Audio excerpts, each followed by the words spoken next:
Welcome to your cell. You're gonna be here for 23 hours a day.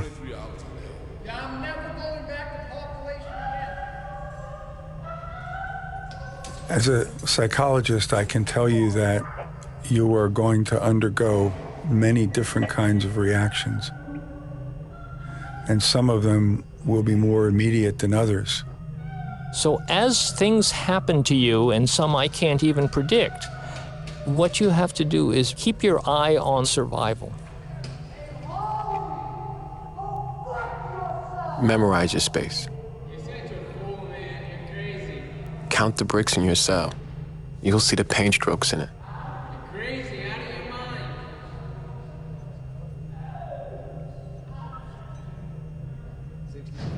Prisoner Deatails refusing to strip search.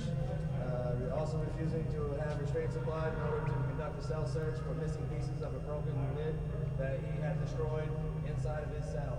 At this time, there is a possible weapon in cell 205 at this time.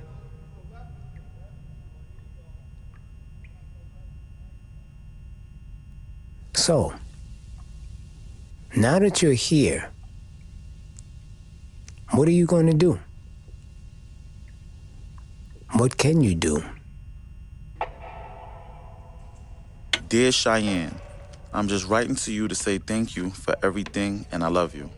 I was on my way to sleep, but I started to look at my pictures, and for some strange reason, I just had you on my mind more than Every usual. day, wash up in the sink, like take a bath. It's called a bird bath. You have to clean this up because this is your space. You take a sheet, you wet it, use the soap, sweep them off the floor with it, you clean your sink and your toilet and your desk. That's where you have to eat your food at. You want to make sure that's clean at all times. Comb your hair. Most people exercise for at least an hour a day. You have to exercise and you have to do it in a certain way. 500 jumping jacks. 500 to 1,000 push-ups. 16 count burpees. You have to do a workout. Prison to library comes by once a week. Ask your neighbor, do you have, any books that I could read or magazines? Roll up your mattress, fold up your blanket into a pad, and that's what you sit on, and then lean back again. That is strenuous. And get up like you're going somewhere.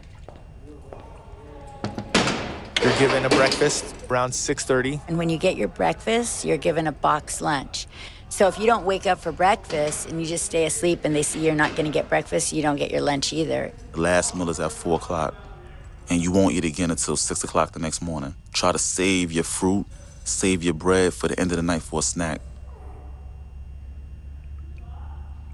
Somewhere.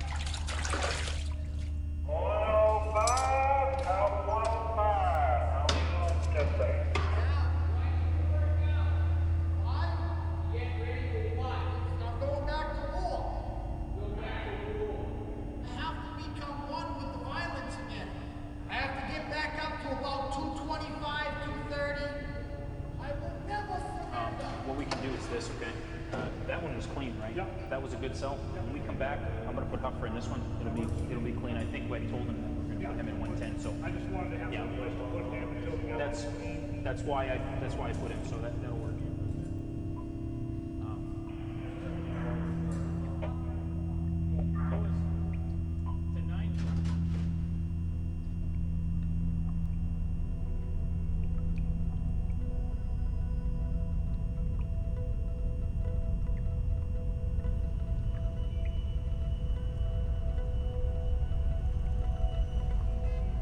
The night is worse than the day. There is nothing to do at night. You start thinking about the things in your life and moments that you were happy in. Use that to escape. At first, I dreamed about being home and even being Superman and flying and all of that. They were very similar to the dreams I had when I was free. But then my dreams took a turn, and I found myself incarcerated in my dreams. Even in my dreams, I'm locked up.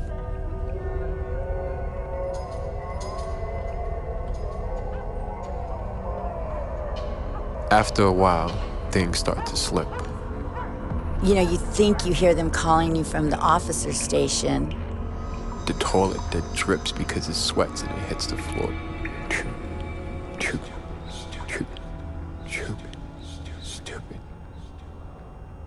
I find myself floating. There you go. You're breathing a lot better. Keep breathing slowly. Thinking about my mom, I see her in the corner of my eye. A person would sometimes be in my cell with me. You know, you see like the paint on the wall. It's that paint probably been there maybe 50 years before I got there. So you start seeing figurines.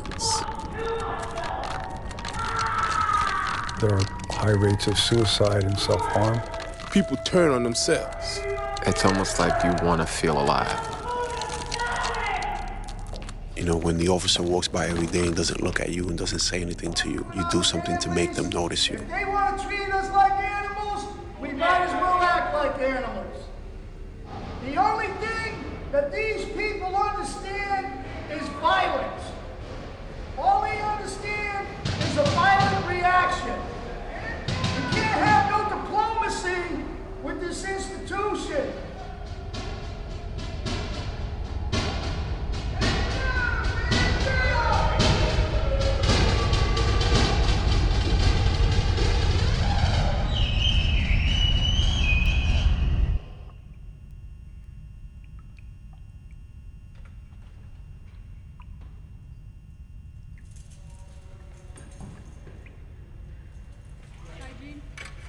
One of the things that we've begun to learn really over the last, I want to say, decade or so, is that there are physical and physiological consequences of being deprived of human social contact, so that people's brainwave patterns are altered, their biological reactivity changes in the absence of other people. Obviously, the longer somebody is in solitary confinement, the greater the dose of the experience or the exposure, the greater we expect the negative consequences to be.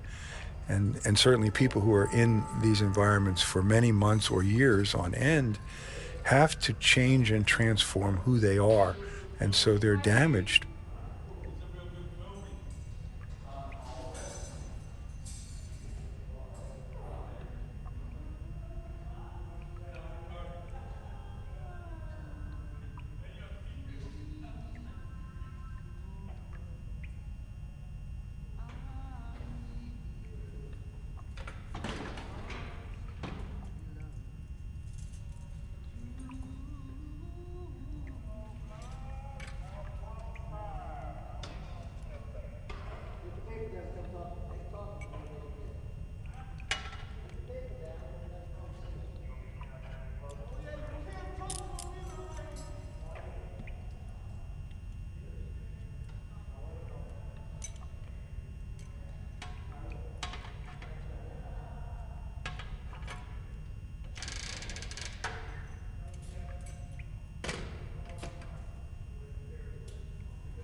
What if you discovered a whole new way